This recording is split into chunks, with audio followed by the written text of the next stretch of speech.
بسم اللہ الرحمن الرحیم۔ آغاز ہے پروردگار کے نام سے جو ہم سب کا خالق و مالک ہے۔ جماعت داہم کے عزیز طلباء و طالبات، السلام علیکم۔ امید ہے اللہ کے فضل و کرم سے آپ سب لوگ خیریت سے ہوں گے۔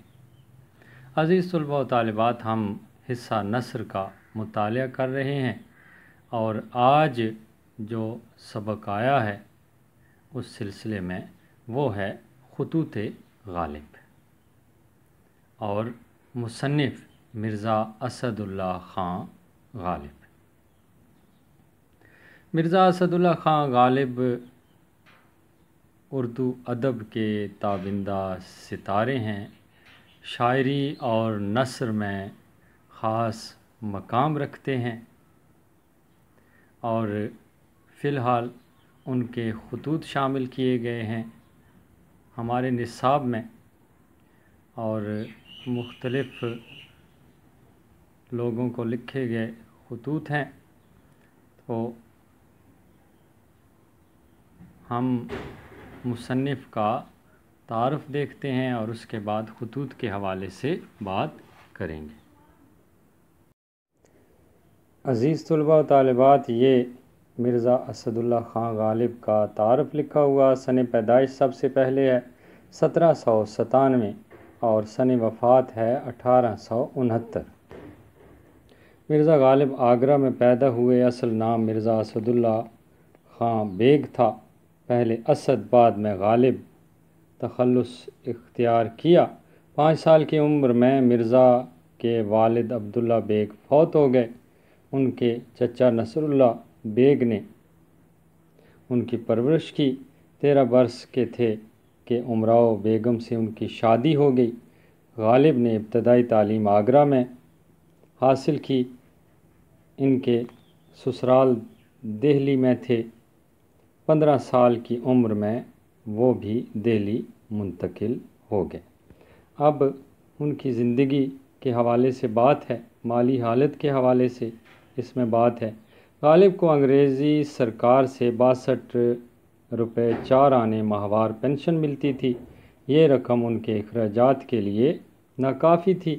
بعض امراء ان کی مالی مدد کیا کرتے تھے، پھر بھی غالب ہمیشہ معاشی تنگ دستی کا شکار رہے۔ بہادر شاہ ظفر کے دربار سے تعلق پیدا ہوا۔ خاندان مغلیہ کی تاریخ لکھنے کے عوض 50 روپے ماہوار تنخواہ ملنے لگی۔ یہاں تک لکھنے کے بعد مرزا غالب ایک نابغہ روزگار شخص تھے۔ وہ ایک بلند پایہ شاعر، صاحب اسلوب، نثر نگار اور اعلیٰ درجے کے تاریخ نویس تھے۔ فارسی زبان کا خداداد ذوق رکھتے تھے۔ غالب کے بقول ان کا فارسی کلام اردو شاعری سے بھی زیادہ اونچے درجے کا ہے، اگرچہ شہرت انہیں اپنے اردو دیوان ہی سے ملی۔ اس کے بعد مکتوب نگاری کے حوالے سے بات ہے۔ مرزا غالب نے مکتوب نویسی میں بھی اپنی الگ راہ نکالی۔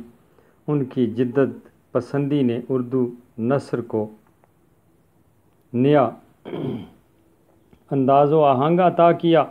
انہوں نے خطوں کے رسمی انداز کو ترک کیا اور خط کو بے تکلفانہ گفتگو اور شخصی دلی جذبات کے اظہار کا ذریعہ بنایا۔ خود کہتے ہیں، میں نے مراسلے کو مکالمہ بنا دیا۔ اس کے بعد ان کی کتابوں کے نام لکھے ہوئے ہیں، یہ بھی لکھ لیجئے گا۔ یہ سارا تعارف آپ کو ذہن نشین ہونا چاہیے اور آپ نے لکھنا بھی ہے۔ عزیز طلباء و طالبات، 3 خطوط شامل کیے گئے ہیں غالب کے آپ کے نصاب میں۔ پہلا خط منشی ہرگوپال تفتہ کے نام، دوسرا خط بھی منشی ہرگوپال تفتہ کے نام ہے، جبکہ تیسرا میر مہدی حسین مجروح کے نام خط لکھا گیا ہے جی۔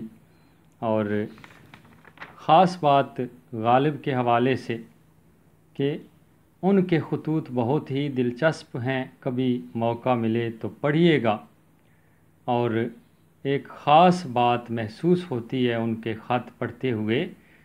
یوں محسوس ہوتا ہے کہ دو اشخاص آمنے سامنے بیٹھ کر باتیں کر رہے ہیں، اور بہت ہی لطف محسوس ہوتا ہے، بہت ہی بے تکلفانہ گفتگو کرتے ہیں اپنے خطوط میں۔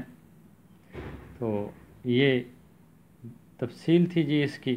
اور خط لکھنے کا، خط کا خلاصہ، اگر خطوط والا سبق ہو تو الگ سے ذیلی سرخی لکھنے کی ضرورت نہیں ہوتی، بلکہ خلاصہ اس طرح لکھا جا سکتا ہے کہ غالب نے پہلا خط فلاں شخصیت کے نام لکھا ہے، اس میں یہ بات بیان ہوئی ہے، اور دوسرا خط فلاں شخصیت کے نام لکھا گیا ہے، تیسرا خط فلاں شخصیت کے نام لکھا گیا ہے، اس طرح کر کے خلاصہ مختصر سا بیان کر دیا جاتا ہے۔ اس کے ساتھ ہی اجازت دیجیے، اللہ نگہبان۔